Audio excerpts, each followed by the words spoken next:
दोस्तों, अगर आप लोग गूगल पर जाकर सर्च करेंगे तो आपको पता चलेगा कि पिछले 2-3 दिन में ईरान का जो न्यूक्लियर प्रोग्राम है, जो परमाणु पूरा सिस्टम है उसका, उसके बारे में कुछ ज़्यादा ही चर्चाएं हो रही हैं। स्पेशली वेस्टर्न मीडिया लगातार जो नई रिपोर्ट आई है यूएन की ही, जो इंटरनेशनल एटॉमिक एनर्जी एजेंसी है उसकी बातें कर रहा है और ये कह रहा है कि ईरान जो इस वक्त काम कर रहा है उसकी वजह से थर्ड वर्ल्ड वॉर का डंका बज सकता है, थर्ड वर्ल्ड वॉर की शुरुआत हो सकती है।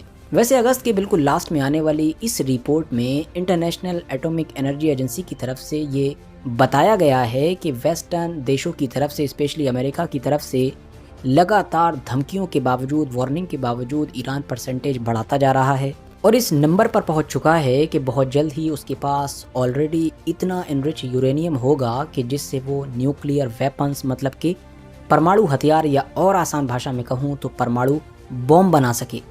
मुमकिन है किसी दिन अचानक से हम सुबह सोकर उठें और हमको ये खबर मिले कि ईरान ने खुफिया तौर पर परमाणु हथियार का परीक्षण कर लिया है, बिल्कुल वैसा ही जैसा किसी दौर में इंडिया ने किया था और किसी को खबर नहीं हुई थी। जब कर लिया गया था उसके बाद दुनिया को पता चला था। वैसे दोस्तों, यहाँ पर कुछ ऐसी चीज़ें भी दिखाई देती हैं, कुछ ऐसी एक्टिविटीज़ ईरान की दिखाई देती हैं जिससे वेस्टर्न मीडिया का ईरान के ऊपर शक ज़्यादा बढ़ रहा है। मतलब उसको ऐसा लग रहा है कि शायद ईरान इस बार वाकई कुछ ऐसा कर रहा है। और वो कुछ एक्टिविटीज़ क्या हैं जिनकी वजह से शक हो रहा है? आपको याद होगा कि जब हमास के लीडर इस्माइल हानिया की ईरान के अंदर ही शहादत हुई तो उसके बाद अचानक से ईरान ने बड़ी बड़ी धमकियां दी थी। फ़ौरन ही कह दिया था कि भाई हमला तो करेंगे, हम डायरेक्ट करेंगे, ख़ुद करेंगे और बड़ा ख़तरनाक करेंगे इजराइल के ऊपर। लेकिन उसके बावजूद भी उसने कुछ किया नहीं और वो शांत भी नहीं बैठा, मतलब ज़बान लगातार उसकी चलती रही। आज तक जब इतने दिन गुजर चुके हैं, जब भी आए दिन उसका कोई फ़ौजी कमांडर, कोई उसका नेता अक्सर मीडिया पर आकर बयान दे देता है कि अभी हमने इरादा बदला नहीं है, हम हमला करेंगे, हमले की तैयारी कर रहे हैं। मतलब उसने तब से लेकर अब तक लगातार ऐसा माहौल बना कर रखा है जिससे पूरी दुनिया को यही पता चलता रहे कि ईरान कुछ तो कर रहा है और ईरान बस हमले की तैयारी कर रहा है, बाकी सारी चीज़ें उसने छोड़ रखी हैं। बस इस वक्त ईरान के अंदर इजराइल पर हमले की तैयारी हो रही है।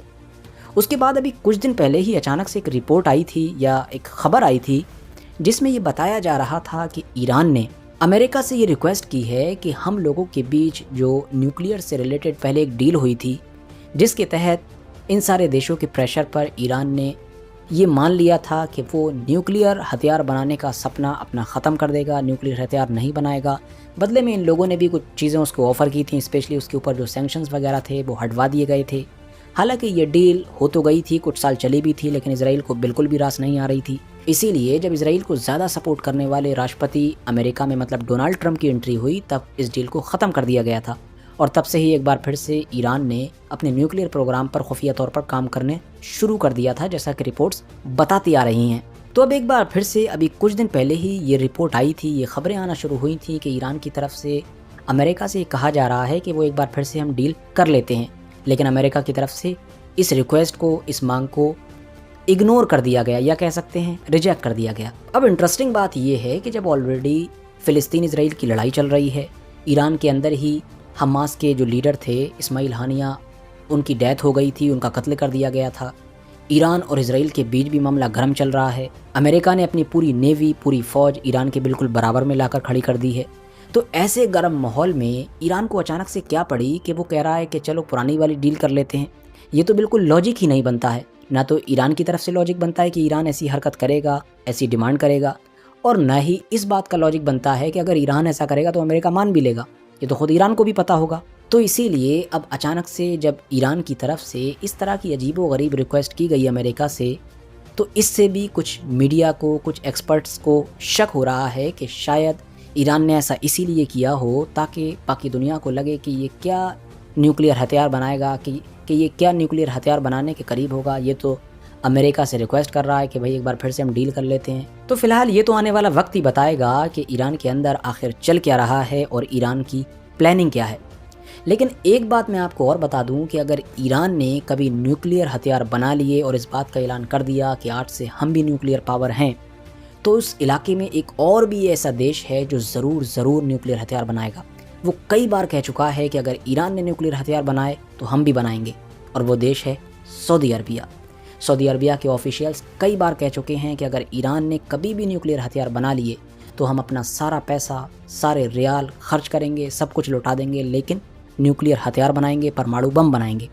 वैसे ये भी अपने आप में एक इंटरेस्टिंग बात है कि वहाँ पर इजराइल के पास ऑलरेडी परमाणु हथियार हैं, लेकिन सऊदी अरबिया को इजराइल के मुकाबले में आकर कभी इस बात की नहीं पड़ी कि लाओ हम भी न्यूक्लियर हथियार बनाते हैं। लेकिन अगर ईरान बना लेगा तो ज़रूर ये न्यूक्लियर हथियार बनाएंगे। इससे आपको अंदाज़ा हो सकता है कि वो किसको बड़ा दुश्मन कंसीडर करते हैं। वैसे यहाँ पर दोस्तों एक और इंटरेस्टिंग बात है, अगर ईरान न्यूक्लियर हथियार हासिल कर लेता है, परमाणु बम बना लेता है, तो दुनिया के नक्शे में यहाँ पर देखिए एक चेन बन जाएगी। मतलब लगातार लाइन से 5 ऐसे देश होंगे कि जिनके पास न्यूक्लियर हथियार होगा। कौन से? सबसे पहले इधर देखिए नॉर्थ कोरिया होगा, फिर चाइना होगा, फिर इधर इंडिया होगा, पाकिस्तान होगा और उससे ही लगा हुआ ईरान होगा। मतलब लगातार 5 देश हो जाएंगे कि जिनके पास न्यूक्लियर हथियार होंगे। यहाँ पर दोस्तों सवाल ये भी है कि अगर ईरान के पास न्यूक्लियर हथियार आ गए तो उसके बाद क्या बदलेगा, उसका नतीजा क्या होगा? नतीजा ये होगा कि ईरान की जो सेफ्टी है वो लगभग इंश्योर हो जाएगी। मतलब जिस तरह की एक्टिविटीज़ अमेरिका और इजराइल आए दिन ईरान के अंदर करते रहते हैं या ईरान के जो एसेट्स बाहर हैं उनके ऊपर करते रहते हैं, वो सब या तो बंद ही हो जाएंगी या बिल्कुल ना होने के बराबर हो जाएंगी। उसकी वजह यह है कि आप अभी उन देशों पर नज़र डालिए कि जिनके पास मौजूदा दौर में न्यूक्लियर हथियार हैं। मिसाल के तौर पर नॉर्थ कोरिया को ले लीजिए, इकोनॉमिकली पूरी तरीके से कमज़ोर है, दुनिया से कटा हुआ है, उसके पास ना कोई सॉफ्ट पावर है, कुछ भी नहीं है, लेकिन सिर्फ एक चीज़ है, वो है न्यूक्लियर हथियार। यही वजह है कि आप देखेंगे ये लोग उसको बहुत गालियाँ देते रहते हैं, बुरा भला कहते रहते हैं, उसका मजाक बनाते रहते हैं मीडिया वगैरह में या दूसरे स्टेजेस पर, लेकिन कभी भी उसका कुछ बिगाड़ नहीं पाते हैं। वो आए दिन, उसका जो लीडर है वो आए दिन मिसाइल छोड़ता रहता है। कभी खबर आती है इधर मिसाइल छोड़ दी, कभी खबर आती है उधर मिसाइल छोड़ दी, कभी इधर परीक्षण कर दिया, कभी उधर कर दिया, लेकिन ये लोग कुछ भी नहीं करते हैं। जबकि आप देखेंगे बहुत बड़े बड़े दुनिया के देश हैं, उनको जाकर ये परेशान कर देते हैं, उनके अंदर घुस जाते हैं, वहाँ की गवर्नमेंट गिरवा देते हैं, वहाँ सिविल वॉर करवा देते हैं, तख्ता पलट करवा देते हैं। लेकिन देखिए नॉर्थ कोरिया में कुछ नहीं करवाते, जबकि बहुत कमज़ोर है वो इकोनॉमिकली। लेकिन क्यों? क्योंकि उसके पास न्यूक्लियर हथियार है। उसके पास जाने से पहले भी इन लोगों को 1000 बार सोचना पड़ता है। पाकिस्तान को देख लीजिए, पाकिस्तान में उसामा बिन लादेन लंबे वक्त तक छिपा रहा, अमेरिका को इस बात की खबर थी। इसके अलावा भी बहुत सारे ऐसे लोग वहाँ पर अभी भी हैं कि जो अमेरिका के टारगेट पर रहते हैं, लेकिन अमेरिका फिर भी या बाकी जो देश भी होंगे जिनके वो टारगेट पर रहते होंगे, वो लोग कि जो पाकिस्तान के अंदर हैं, तो वो सारे देश पाकिस्तान में डायरेक्ट आने की या उस पर हमला करने की या ऐसा कुछ भी करने की हिम्मत नहीं कर सकते हैं। क्यों? क्योंकि पाकिस्तान भले ही इकोनॉमिकली कमज़ोर हो गया हो, अंदर से बहुत ज़्यादा स्टेबल ना हो, हर तरफ दंगे फसाद हो रहे हैं, आपस में ही बहुत सारे गुट एक दूसरे से लड़ रहे हैं, लेकिन फिर भी वो एक ऐसा देश है कि जिसके पास परमाणु हथियार है। उसामा बिन लादेन को भी अमेरिका ने जब ही हासिल किया, जब बाकायदा पाकिस्तान के साथ उसने पूरी मीटिंग कर ली, आपस में कोऑपरेशन हुआ, पूरी मिली भगत के बाद ही वहाँ पर उसामा बिन लादेन के खिलाफ ऑपरेशन चलाया गया था। तो कुल मिलाकर ऐसी तमाम चीज़ों से आप अंदाज़ा लगा सकते हैं कि अगर ईरान के पास वाकई न्यूक्लियर हथियार आ गए तो फिर बात की दुनिया ईरान की किस तरह की होगी। बाकी हाँ, उसके ऊपर सैंक्शंस तो लगेंगे ही, लेकिन सैंक्शंस ऑलरेडी वो लंबे वक्त से झेलता आ रहा है। और वैसे भी इन्होंने जितनों पर भी सैंक्शंस लगाए थे उन सब ने अपनी ही दुनिया बना ली। कहा तुम जो कर रहे हो अपनी दूसरी साइड करते रहो, सैंक्शंस भी लगा दो, हम अपना ही सब कुछ करते रहेंगे, एक दूसरे से चीज़ें खरीदते रहेंगे, तो वैसे ही सैंक्शंस बेअसर हो जाएंगे। और उसका असर दिख भी रहा है कि सैंक्शंस वाकई जैसे जैसे वक्त गुजर रहा है बेअसर होते जा रहे हैं। बाकी दोस्तों आप लोगों को क्या लगता है, क्या वाकई इस बार ईरान सच में न्यूक्लियर हथियार पर कोई काम कर रहा है और बहुत जल्द कुछ बड़ा ऐलान कर देगा, या फिर जैसा कि हमेशा कुछ महीने के बाद कुछ खबरें आती हैं, हल्ला होता है और फिर वो दब जाती हैं, सब खत्म हो जाता है, वैसा ही कुछ होगा? कमेंट्स बॉक्स में लिखकर ज़रूर बताएं। बाकी इसी तरह की वीडियोस आगे भी देखने के लिए मेरे इस चैनल को ज़रूर सब्सक्राइब करके रखें और साथ ही में बेल आइकन को भी प्रेस कर दें, ताकि जब भी मैं कोई नई वीडियो लेकर आऊँ तो आप लोगों तक सबसे पहले पहुँच सके।